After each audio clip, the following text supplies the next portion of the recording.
Hey there, friends. Today's stories do contain some disturbing subject matters, and as always, viewer discretion is advised. And if you have a story you would like to send my way, just go to astheravendreams.com and click the button to do so.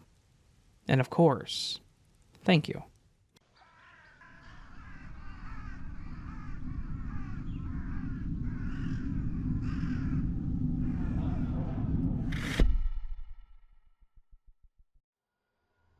I wanted to tell you about one of the most unnerving and confusing experiences of my life. I've been a bit hesitant to share this story with anyone because I know that it makes me sound like I'm crazy, or like I've had a medical episode. But I want to say that, to the best of my and my doctor's knowledge, I am perfectly healthy, and my brain works in a way that can be described as mostly normal. It actually happened in the summer, last year, 2022, and I can remember the whole thing like it happened yesterday. My family had gotten together for a cookout at my grandmother's house, since we hadn't been able to really do so for the entirety of the previous 2 years. What was supposed to be a fun night with family and some of my uncle's barbecue ended up being a creepy experience that has haunted me ever since. My grandmother's house was a stereotypical, cozy grandma house. It was on the edge of town, so it wasn't in a heavily populated section of our state, but it wasn't necessarily in the middle of nowhere. It was big enough for her to have raised 5 kids several decades ago, and it was the family meetup spot.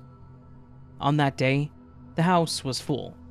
Everyone had showed up and the night was lively. My uncle had been at his grill all day making all the barbecue he could for everyone, making way too much, as always, but enjoying every minute of it. We were all sitting outside eating our burgers and enjoying the smell of the grill as it slowly burned out. The sun was setting and the yard was covered in a really lovely orange glow that just kind of sprawled out.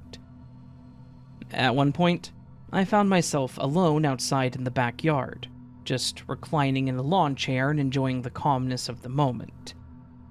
I don't recall why I ended up alone. I think maybe some of my cousins were heading out, and everyone went inside to say goodbye or something.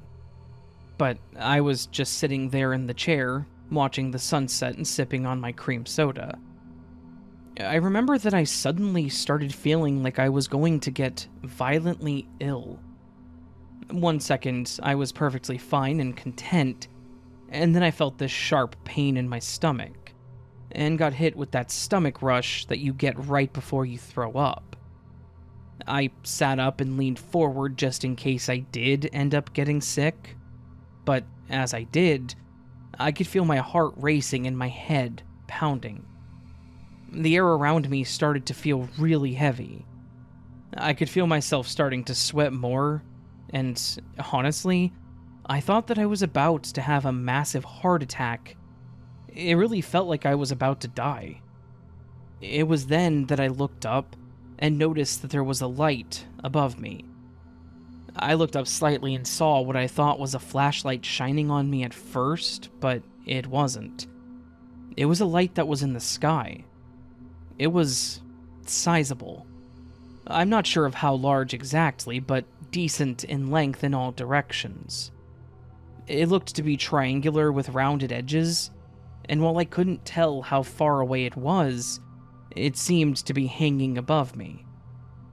I squinted at it, trying to focus more on it than the weird physical feeling that I was dealing with, but the world around me started feeling like it was spinning.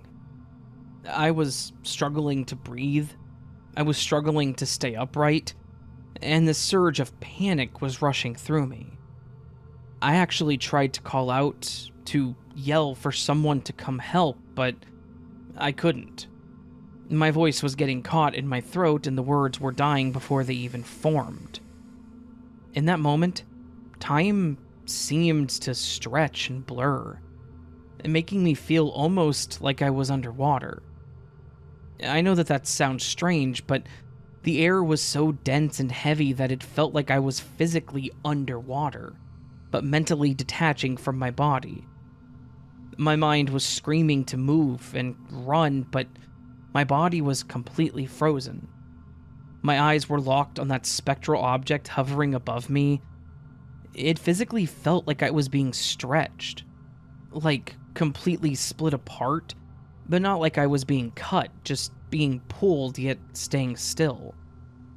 I know that this is confusing, and this is what I mean when I say that it makes me sound crazy, but I can't find words to properly explain what was happening. But then, just as abruptly as this all had started, it was over. Of course, it wasn't just done. No, it had to get even more confusing. I was feeling like I was dying, staring at this light detaching from reality, and then I was standing in the bathroom of my grandma's house, staring at myself in the mirror. I wasn't doing anything. I was just standing there and staring at myself absent-mindedly. Strangely enough, when I fully regained full control and focus of myself, I noticed that the faucet was running. The door was completely locked, and only one of the two sets of lights in the bathroom was on. I just stood there, frozen, trying to piece together what all had just happened. My head was pounding and my heart rate was definitely elevated. I looked around in confusion, with my mind trying to grasp the situation. I had just been outside, alone, staring at that light, and now I was inside the house, a good couple 100 feet away, staring at myself in the bathroom mirror with the sink running. Nothing made any sense there. I stumbled out of the bathroom and back into the main parts of the house. The house was alive with the conversation of various family members, all just chatting and laughing, as if nothing had happened. I tried to act normal for the rest of the night, but my mind kept going back to that light, and that horrible feeling that I had while it was over me. I wanted to tell someone about it, but how could I? It sounded ludicrous. I have actually never told anyone in my family about this whole thing, no matter how much I have wanted to. The only thing I've mentioned to anyone was to one of my cousins, and I just asked her if I seemed a bit out of it or acted strange. She told me that I seemed fine, that she couldn't recall me being weird or anything. Every time I visit my grandma's house now, I can't help but look up in the backyard and half expect that ominous light to come back. I don't know what it was. Some kind of supernatural being? An alien craft? Was I possibly abducted by some entity and then placed back in the bathroom like that? Maybe. I really don't know. I will just say that nothing else has been different that I can notice, beyond me just thinking about the whole thing, so I don't think that it changed me if it was something supernatural or paranormal. Maybe I'll get answers someday. I really don't know, but I'm not going to hold my breath.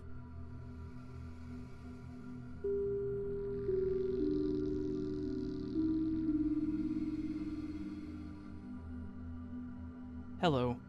I wanted to share an event that happened to me and my friend back in 2014.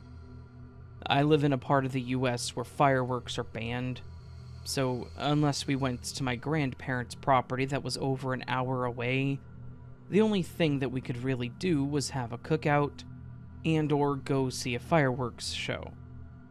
This particular year, my parents decided that they wanted to have a smaller celebration at a somewhat local fireworks show. And by a smaller celebration, I guess they meant my mom and dad, my two twin older brothers, and a couple that were friends of my parents.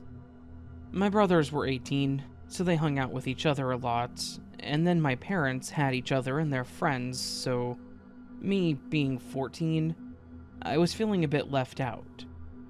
After throwing some hints their way, they allowed me to invite a friend to join us, so I chose my best friend, Holly.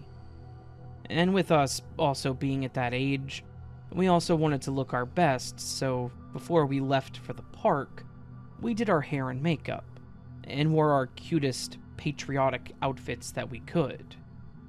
We were feeling good about ourselves, and also kind of grown up, so we were pretty excited.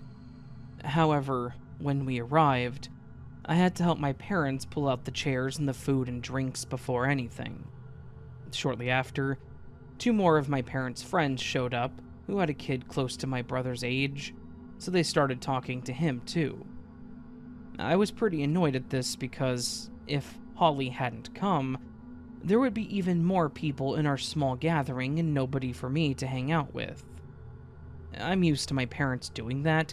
It was still annoying, at least at my age. And so when they started talking, I told my mom that Holly and I were going to walk around the park for a bit. She said that it was fine, but to be back at a certain time so that we could eat and watch the show. With that, we grabbed our purses and phones and walked off. Again, we were feeling on top of the world. Holly was just like me whenever it came to our hobbies and interests, so we thought that we would walk over to the small water park nearby, maybe get our feet wet, take some pictures, and just talk. We at least prepared to get wet since it was so hot, so we had our bathing suits on underneath. As we approached the water park, we spotted 2 boys hanging out at the skate park, which was pretty much in the same area. They looked younger, or at least close to our age. We both commented on them being there and continued to the water. We may have been a bit louder than normal, with our screaming and laughing, partially trying to get their attention too. Not long after, we looked back and noticed that they were walking over here making comments. They sat by us and started talking to us. They asked who we were here with, why we were alone, and pretty much just some innocent things like that. We explained that we just wanted to escape my family for a bit.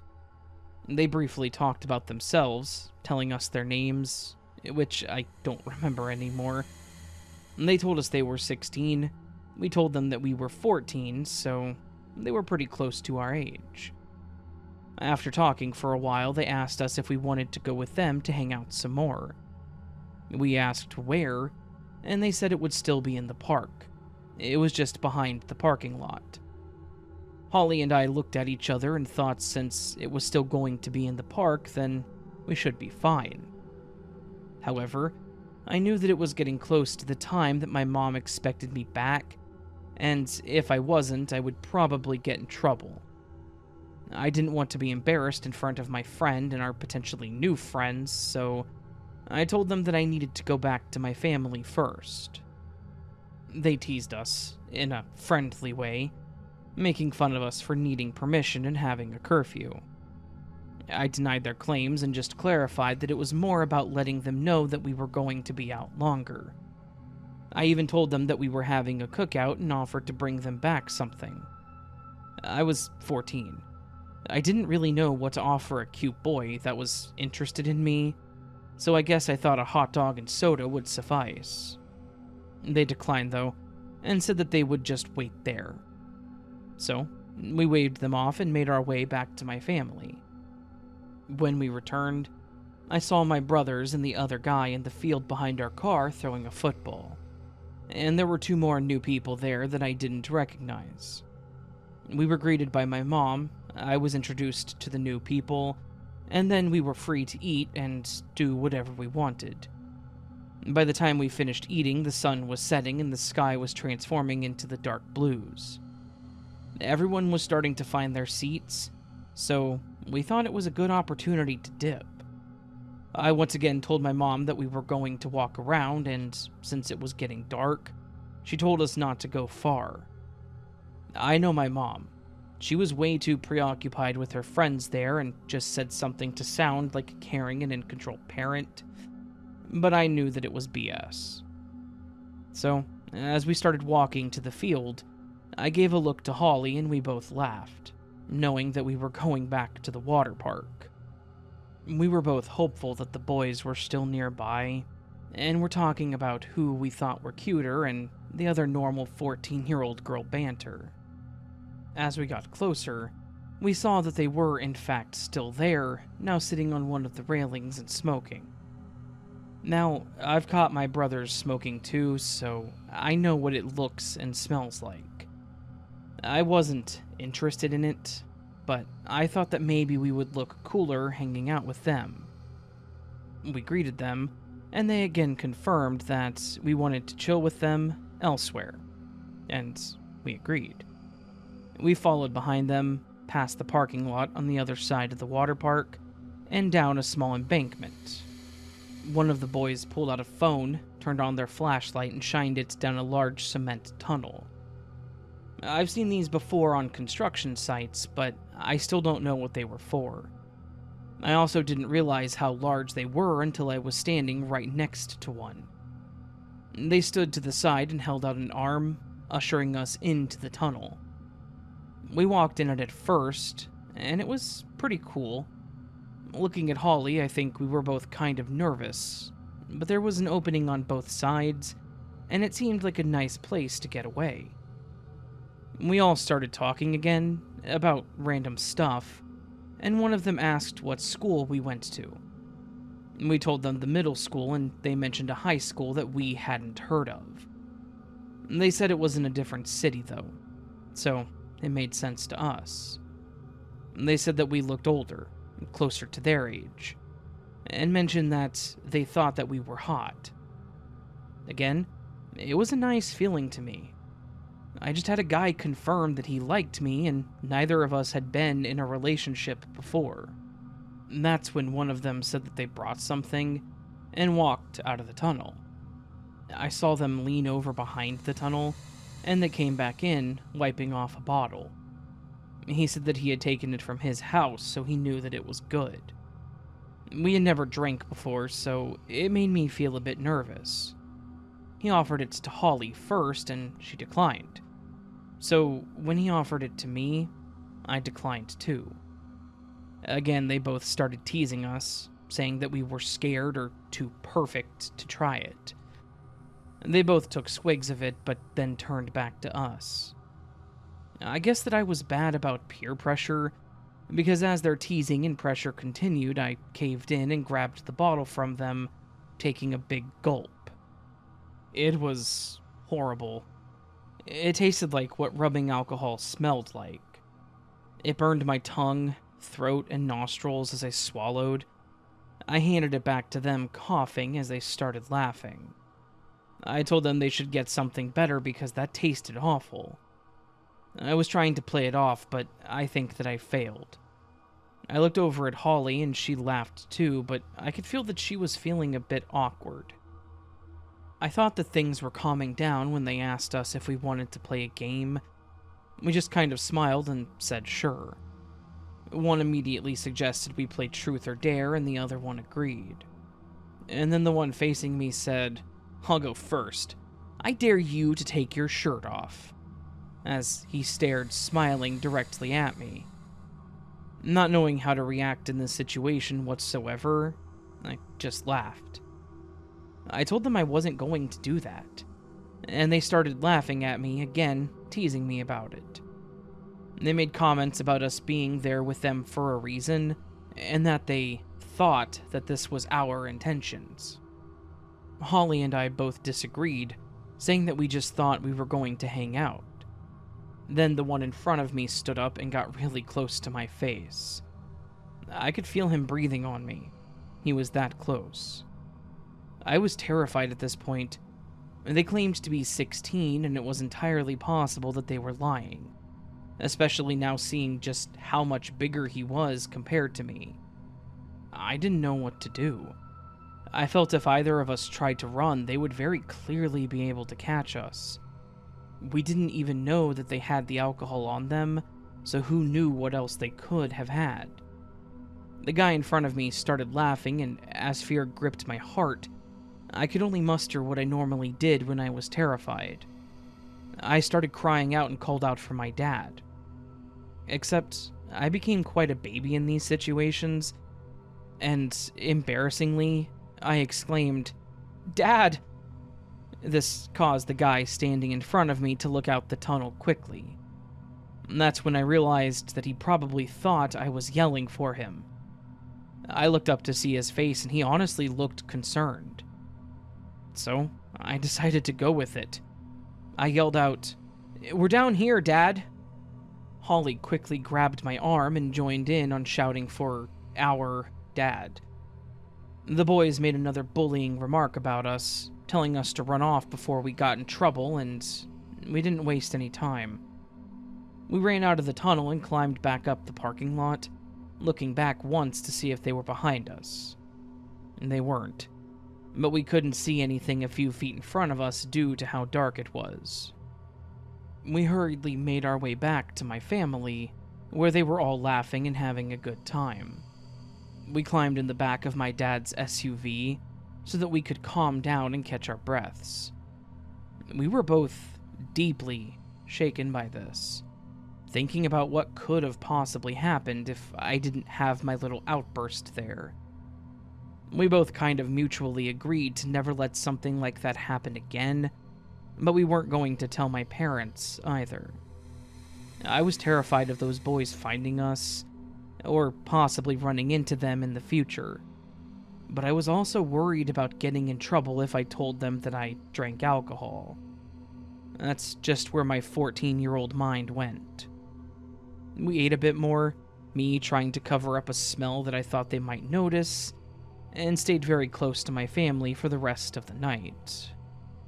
We never physically saw those boys again after that night, but I did recognize one of them from somewhere. I was going through my brother's yearbook later that summer, and as I flipped through, I saw the face of the boy that was standing in front of me. It immediately brought back the memories, and I asked my brother if he knew him. To my surprise, he did.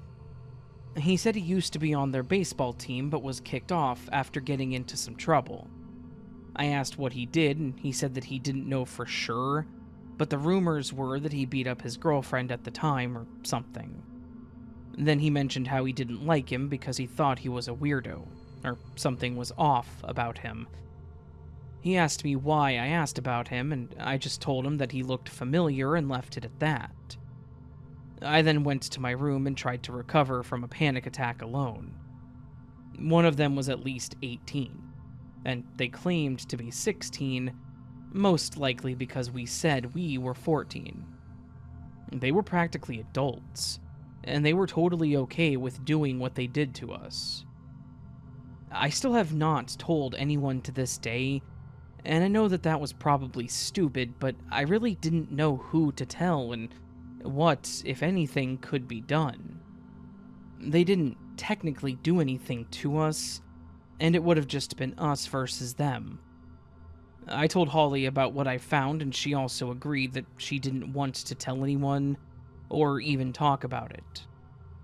So, we just hid it deep inside, and now, I guess I'm sharing it with you. If anyone takes anything from this, let it be this. Always, always trust your gut. Especially young boys and girls that may have self-esteem and confidence issues.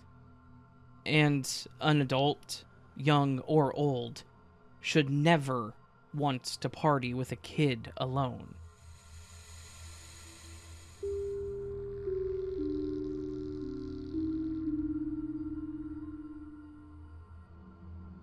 My husband Kent and I took a trip out of state one year for our Independence Day celebration. We decided on a road trip to the West Coast, to a national park that we've both been wanting to go to for years. We were both very outdoorsy, but also very amateur too. We were not professionals by any means, but we loved being out there with nature, seeking the serenity of it, and not to mention the allure of an adventure into a new place.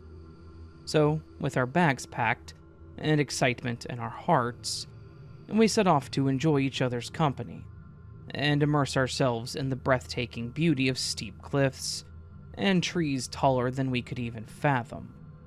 The drive itself went fine, We took all of our precautions and car maintenance before we left, so no issues there. We got to the park on a Sunday, which was the weekend before the 4th. It was during the week, so we wanted to go before then, knowing it was probably either going to be insane or just closed. And we had our bags with us, with some pretty normal hiking equipment, and we even had a small insulated bag with some cheap hot dogs and a few other small food items. We were wanting to find a good spot to maybe have a small barbecue or fire to ourselves.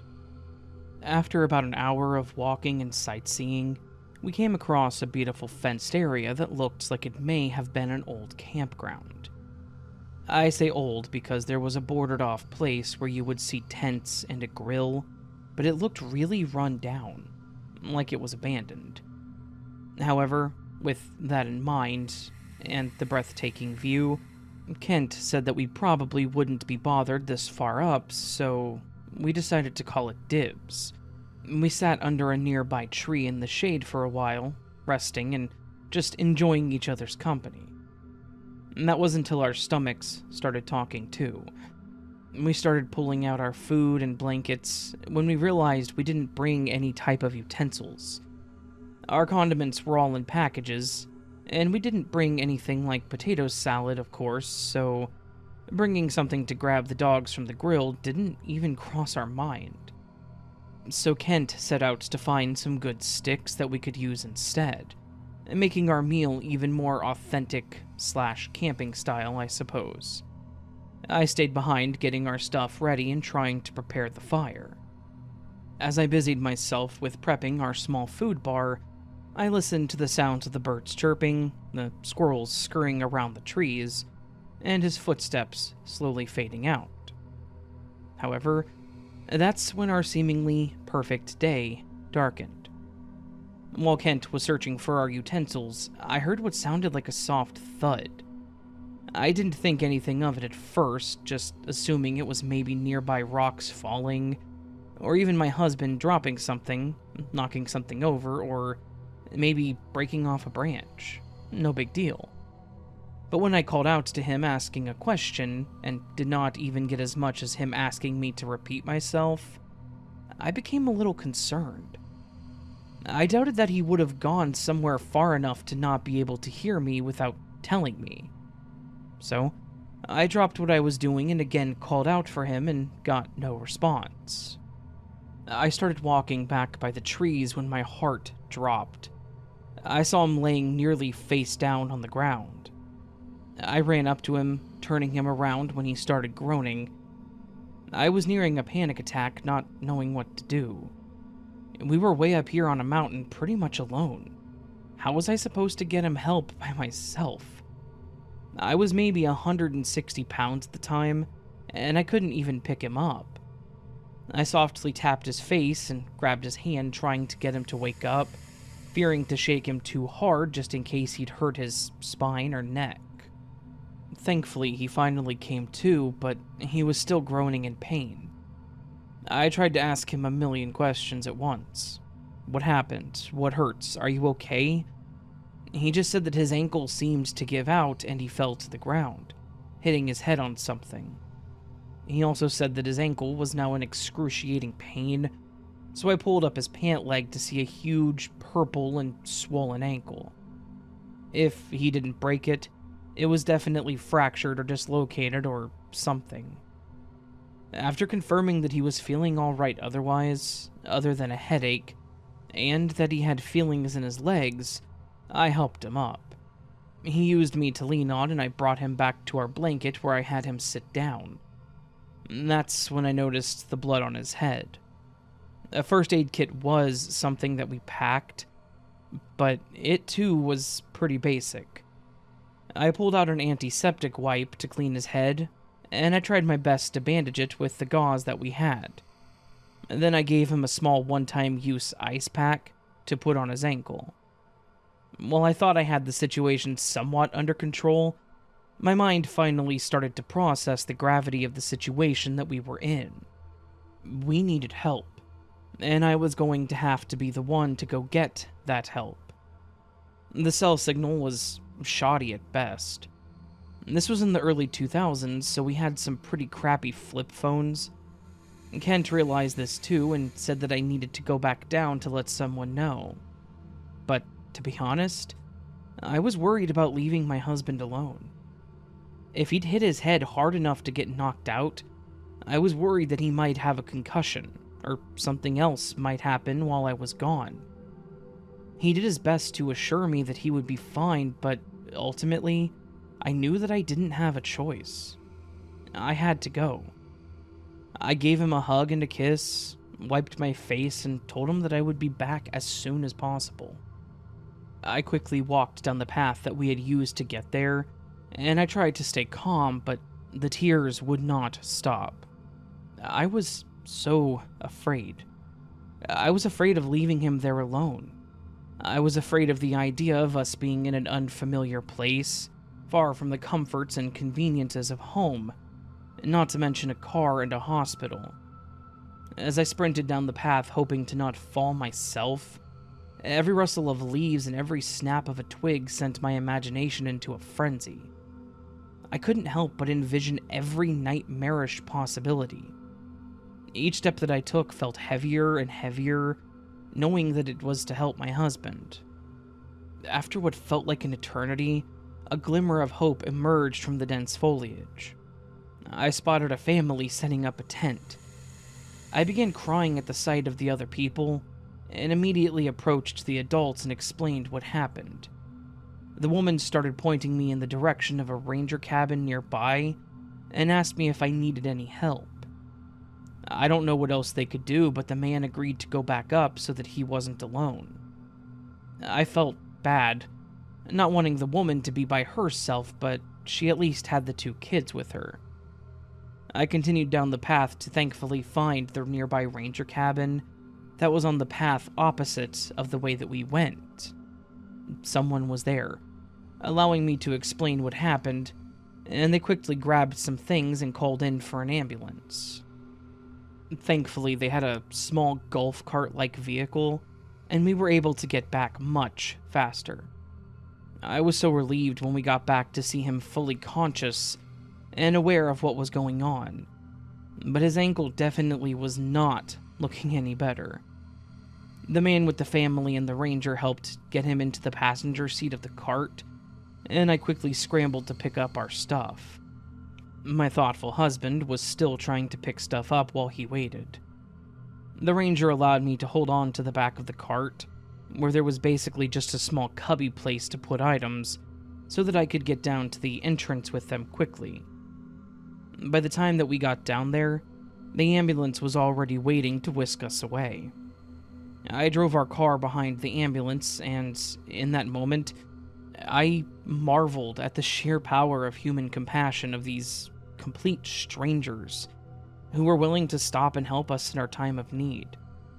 When we arrived at the hospital, they did x-rays and determined that he did dislocate his ankle, so they were able to fix it without surgery, at the least.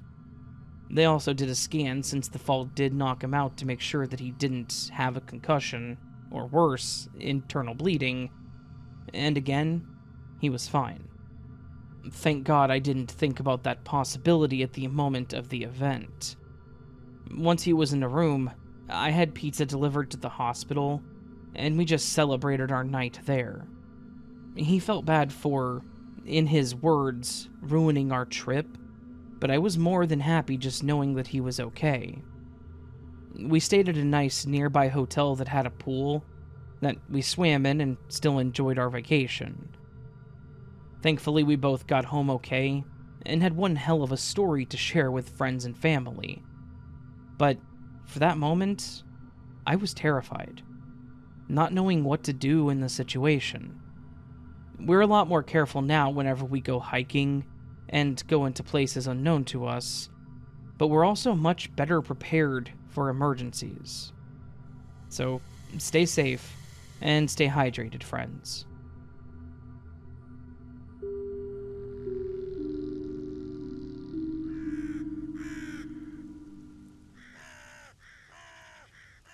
So, that, my friends, was a collection of 3 cookout and or barbecue stories involving or being centered somewhat around a cookout or barbecue.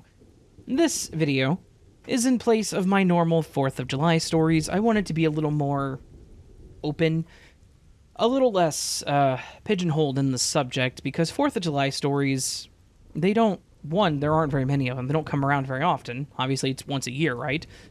And then the other side of that, the 4th of July isn't really celebrated elsewhere. So, you know, got to be inclusive to everyone who listens. Yes, a majority of my audience is in the United States, but not the entirety of it. So, I opted for inclusivity and just decided to make it cookout barbecue stories, because I think everyone around the world that listens has probably had at least one cookout in their life. Maybe not, I don't know. Anyways, friends, I hope you're all having a beautiful day so far, and I hope you enjoyed this video. If you did, please hit that thumbs up button. If you're new to the channel, please consider subscribing. And if you'd feel so bold, you can go down below and leave me a comment letting me know how you're doing. How are you coping with the fact that the year is now half over? I'm not coping with it at all.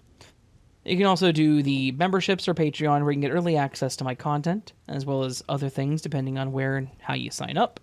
You can also do Super Thanks, which is just a donation to the channel, always appreciated, never ever expected. Today, Raven is very tired for no reason, so I'm going to finish this video up, I'm going to get it scheduled, and I'm going back to bed. I hope you all have a beautiful day, I hope you all have a beautiful rest of your weekend, and I hope to see you again soon. But until then, remember, you are loved, you are valid, you are important, you're the best you that you can be, never forget it, and don't let anyone tell you otherwise.